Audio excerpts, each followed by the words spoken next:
লিখিতা জপম focus করতে পারে না, সেই জন্য একটা কাগজ নেয়, কাগজে মন্ত্র, গুরু মন্ত্র দিয়েছেন, লিখে দেয়।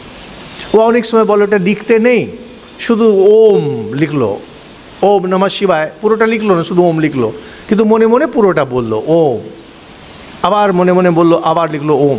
এই করে করে দিনে 10,000 মন্ত্র লিখে। আমি একজন মহারাজকে জানতাম, উনি একটা জায়গায় অফিসে কাজ করতেন, তো বেশিরভাগ সময় কাজ থাকতো না, কিন্তু বসে থাকতে হবে, উপায় নেই।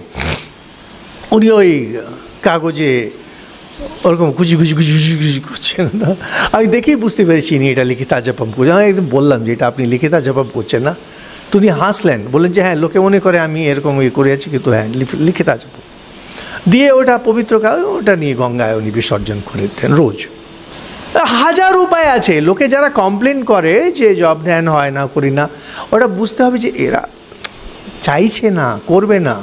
আমার কাছে প্রশ্ন করতে এলে আমি বলি এই জন্মে হবে না, বিরক্ত হয়ে যায় শুনে, ওরা আর সেকেন্ড টাইম আসে না।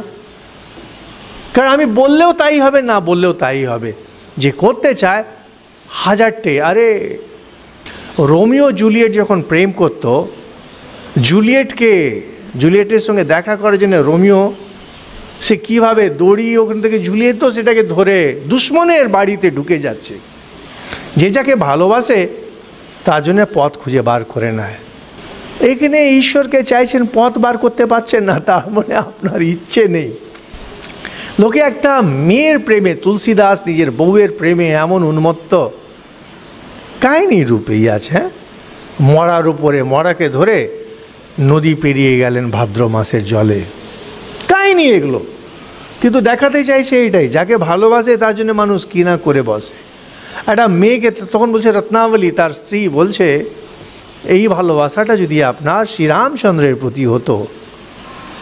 ভাবছি যারে যাকে ভালোবাসি সে এরকম করছে, ব্যাস।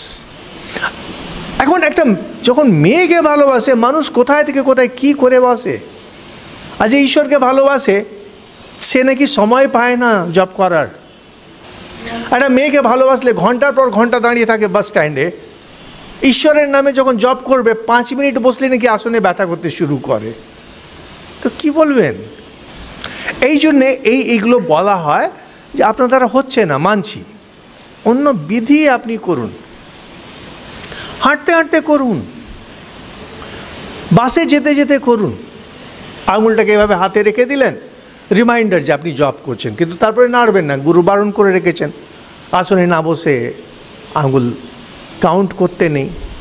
এটা আপনার রিমাইন্ডার যে আমি জব করছি, ব্যাস। আঙুলটা এখানে আটকে আছে, বা যে কোনো জিনিস যেতে দৃষ্টিকটু না হয়, কেউ না মনে করে, দিয়ে আপনি সারা বাস এখান থেকে 2 ঘন্টা, যারা আপনারা আসেন বেশিরভাগই 1 ঘন্টা 2 ঘন্টা রাস্তা জব করতে করতে যান না, দেখবেন হিসেব করে সারা জীবনে যা জব করেন সেটা একদিনেই হয়ে যাচ্ছে।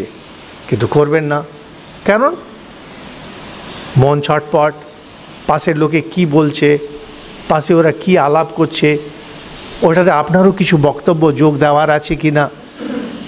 আবার বলে যে সময় পাই না, বসতে পাই না। আরে হাজারটি উপায় আছে মনটাকে আনার। উদ্দেশ্য হচ্ছে মনটাকে শুদ্ধ পবিত্র করা, হাজারভাবে হয়।